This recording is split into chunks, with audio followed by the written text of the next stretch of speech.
radiator is leaking on my 2003 Suburban. It lasted, I guess, 21 years and 290,000 miles, but it's leaking at the seam down there. I'll show you a little clip right here of it leaking, but we're gonna need to get it replaced.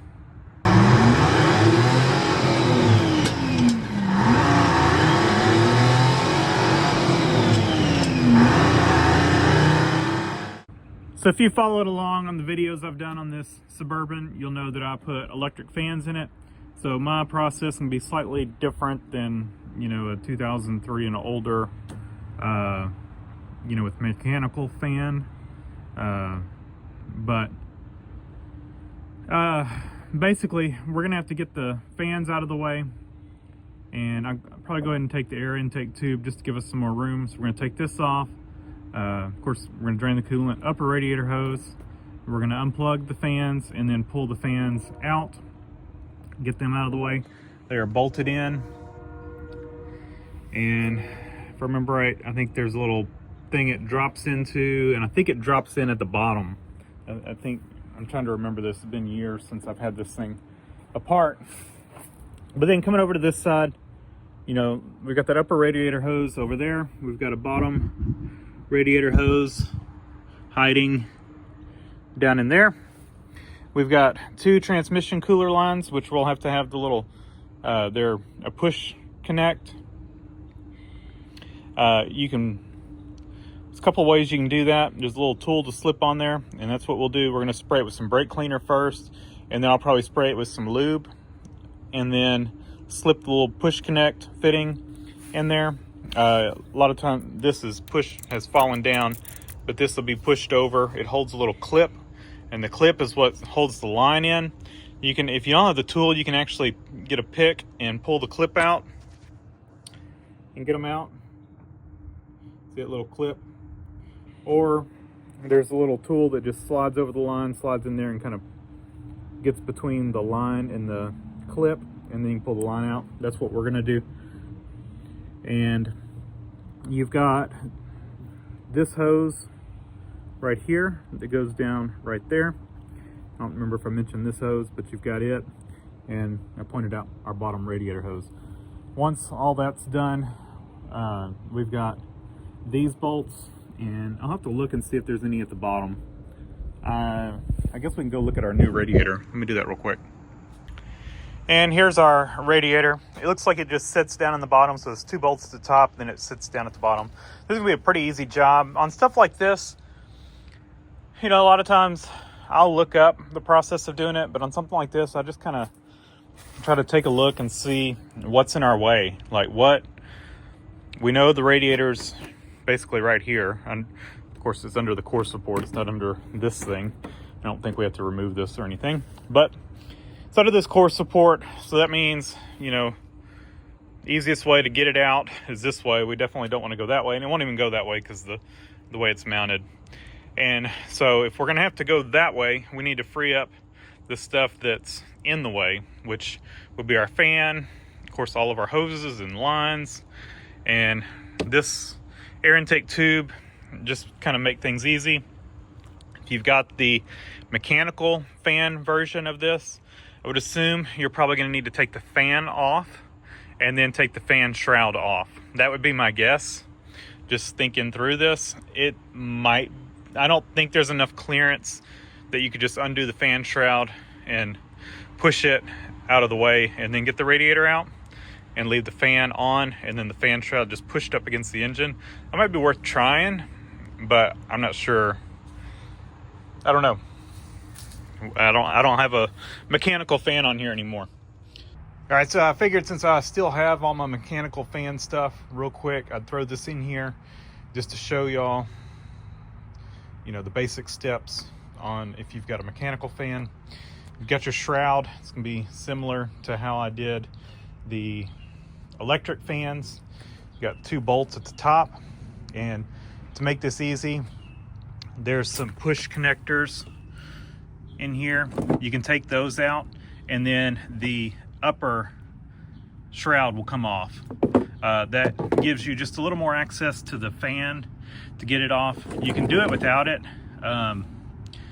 you know, if you take the fan off, and then you can leave this shroud together. If I recall correctly, it slips into the radiator right here, like the electric fan housing does. But 2 bolts and I think 4 push connectors, 2 on each side. We'll get the upper half off. Gives you good access to the fan. I've got my old fan and an old water pump sitting here, and it threads on to the end of the water pump. And I just use, it's not reverse threads or anything. I leave my belt, serpentine belt on, and I don't have any wrenches that big, so I just use a crescent wrench, put that on there and whack it with a hammer on the end, and that normally breaks them loose. They make a bunch of different tools to do that. They make a set of wrenches to do it. They make, I think, even a, you know, an air hammer tool that does it. I've seen people get on here with an air hammer and spin it off. I've never had an issue with doing it this way. Just slip that on there, hit this with the hammer, and it normally breaks it loose. You know, I did it several times on this. I put a water pump on it at one point, and then I took it off again when I did the electric fan conversion. And that's the method I used, just a big crescent wrench and a hammer. So hopefully that helps you out. So we've got a Spectra. This is from Rock Auto. It's basically the, I found this issue, I needed to get it fixed, and I realized it was leaking on Thursday. This is Saturday. So I wanted to get it fixed this weekend.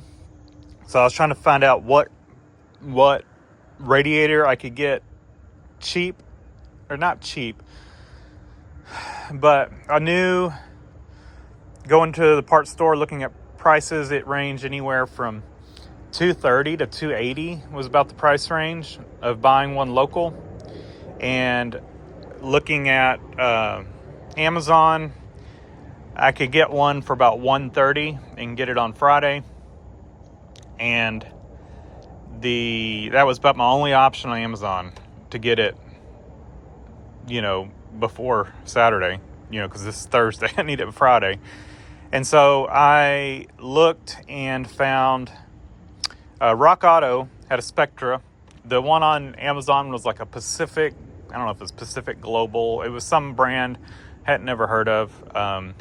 And Rock Auto had this Spectra, and it must have been in a warehouse local to me, because when I looked at the shipping options, it was $25. And that was with standard shipping to get it by Friday. So ordered it on Thursday, got it on Friday. It was $89 with 25 shipping and tax and all that. It was like $118, I think. With my little coupon code to get, was it 2% or 5% off at Rock Auto? Anyway, so that got me the Spectra. Spectra, I mean, I've had no issues with them. They're at least a name brand. They're based out of Canada, if I remember right, but this is probably made in China. I don't know. Yeah, made in China. But, you know, pretty much any radiator you get is probably going to be made in China. So, at least we've got a name brand. Some people don't like Spectra, some people do. It's probably the supplier to most of the parts stores around. I didn't look to see what O'Reilly's had, but most of the time they have Spectra. And I think, if I recall correctly, the Duralast supplier, at least on some of the radiators, was Spectra, which that Duralast radiator I think was $230. So this is probably the same radiator as that. So yeah. Anyway, this is what we've got. I'm going to look it over, make sure it's all good. One thing to note on these, there are 2 different size radiators. There's the 34-inch radiator, which is the larger radiator. I don't know what size the other ones are. If I recall correctly, I think the 34-inch bolts to these outside holes, and the smaller radiator, that's what, 1, 2, 3, maybe it's a 27 or so. ish radiator, 30, 28, 30, somewhere in there. I think they bolt here, where the electric fan shroud, where I've bolted the electric fan shroud. I think that's what these holes originally were for, was for the smaller radiator. I don't recall if that was for the 4.8 or if that was for, maybe non-towing package. I don't know for sure. Just measure your radiator. If it's 34-inch core, and the core extends about to these brackets. So if you measure between these on yours and you've got close to 34 inches, then that should be 34-inch radiator. All right, and if you're curious on the part number on this radiator, it is a Spectra CU2423. Like I said, I paid $89 from Rock Auto plus shipping and taxes. It got me, about the cheapest radiator I could get. And I like Spectra, and I've never had any issues with them, so that's what we got. All right, I'll set up some time lapse. I think I've outlined pretty much everything I'm doing, and if there's any highlights, I will let y'all know.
It's out. Not a bad job at all, really. I'll tell you, one of these tools is handy if you're gonna be doing these spring clamps. You can get it with a pair of channel locks or something, but sometimes they're just hard to get to. This is, I think it's a Performance tool brand. It's not, the best of quality. I had one before this one that was a little cheaper quality than this one, and these were thinner and they bent and then eventually broke. This one's been pretty good. I'll put a link in the description. Also on those, if you noticed, on the trans cooler lines, I've got this set here. This is a Astro 78930. I'll put a link in the description to this. And I got it for the bottom one. For some reason, I couldn't get it to work on the top one. It just wasn't slipping in there. And so I just picked the clip out. And there it is right there. Just be careful. These things can fly all over the place. So just, put your finger on the back side of it or something as you're trying to pick it out so it doesn't just fly and go where we can't find it. The new radiator does come with the fittings with the clips already in them, so if you're replacing the radiator and you lose one of these, it's not the end of the world, I guess. I'm gonna go set this one. Actually, I may throw this in my toolbox somewhere, just keep track of that, or actually we'll throw it in there, and that way I'll remember if I ever lose one of these, it's there. And I might pick the one out of the other cooler line and put it in there as well, because this other radiator is gonna get tossed. We've got our bottom grommets in. That's where the radiator sits. And let's see, I'll need to pull this one out and see if we need to transfer over those top ones. I don't know if it comes with them or not, so I'll do that real quick. Nothing really crazy about getting this thing done. You know what, 4 radiator hoses, and 2 transcooler lines, and basically 4 bolts, and I had this thing out. Pretty simple, and 2 wire connectors. You can see my harness I put in for the electric fans.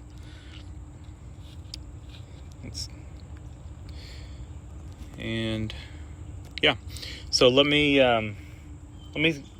get busy. I'll set the other one in there, and we will get this thing swapped out.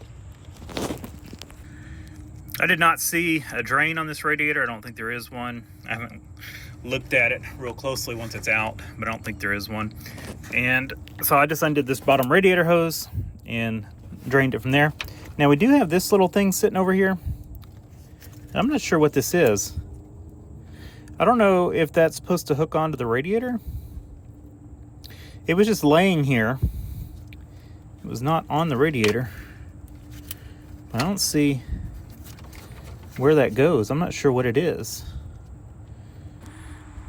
Curiosity got the better of me, and so I pulled it, unplugged it, pulled it out where I could see it. Looked up that part number. This is the ambient temperature sensor, and it's supposed to be hooked. There's probably a hole that it snaps into down there, so I'm going to find the location where it's supposed to go and snap it in, because we're probably getting some, it's probably reading some hot air from under the hood where it was sitting on the core support. So it probably just popped out where it's supposed to go, and yeah, so we'll pop it back in and plug it in. But yeah, that's what that is. All right, we got our side quest. So I looked it up, and you can see it goes in that hole right there. So under the turn signal lens. So I'm gonna snap this thing in. It just snaps in and then plugs in. So I'll do that real quick, and this thing will be back where it's supposed to be. And there it is. That's how it's supposed to go. Now, it does not feel very tight in there. I feel like as soon as I get on the freeway, that thing's gonna come off. So I'm gonna throw a tie wrap just around it, kind of holding it there. I think the clip is just weak, and that's why it fell out. So probably the only thing we could do would be buy a new sensor, but it works fine. So we're just gonna put a tie wrap around it. You're never gonna see that unless you pull the lights out. So we're not worried about that. It's not visible from under through the grill or anything like that. So I'm fine with that. All right, that's what we got, and it's not gonna fall out now. I mean, as soon as I bumped that thing, it fell out. So that's the only way it's gonna stay in. So like I said, I'm good with that. Back to radiator replacement.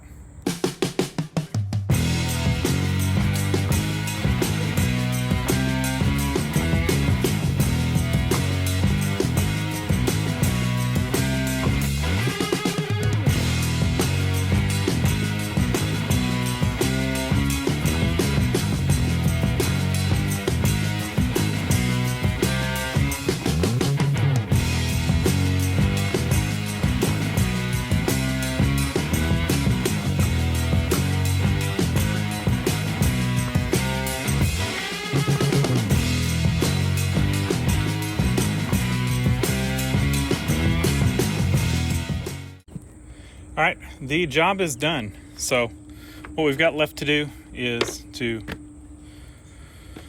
fill it up with new coolant. I am using DexCool, and no, I did not replace the radiator hoses. I did look at them as I was going over it, and they look fine. So we're just gonna leave them. They seem still very pliable. There's no cracking, there's no squishiness, you know, like they're breaking down. They still seem like good hoses, so we're gonna run them. Everything's all back in its clips. Fans are plugged in. These little mount things I did have to transfer from the old radiator. This new radiator does have a drain down there, and I did just take it and make sure, tried to twist on it just to make sure that was tight. it would be right here. This one just, it's molded in there. It just doesn't have one on the OEM one. Make sure your trans cooler lines snap in. You might try, you know, just gently pulling on them to make sure they're snapped in tight and they don't pop out. Yeah, I don't know what else to tell you. Not that bad of a job. So, yep. And as far as Dex Cool, I have no issues with it. I've run it in all my GM vehicles that came with it. I just make sure about every 100,000 and just drain it and put fresh in it.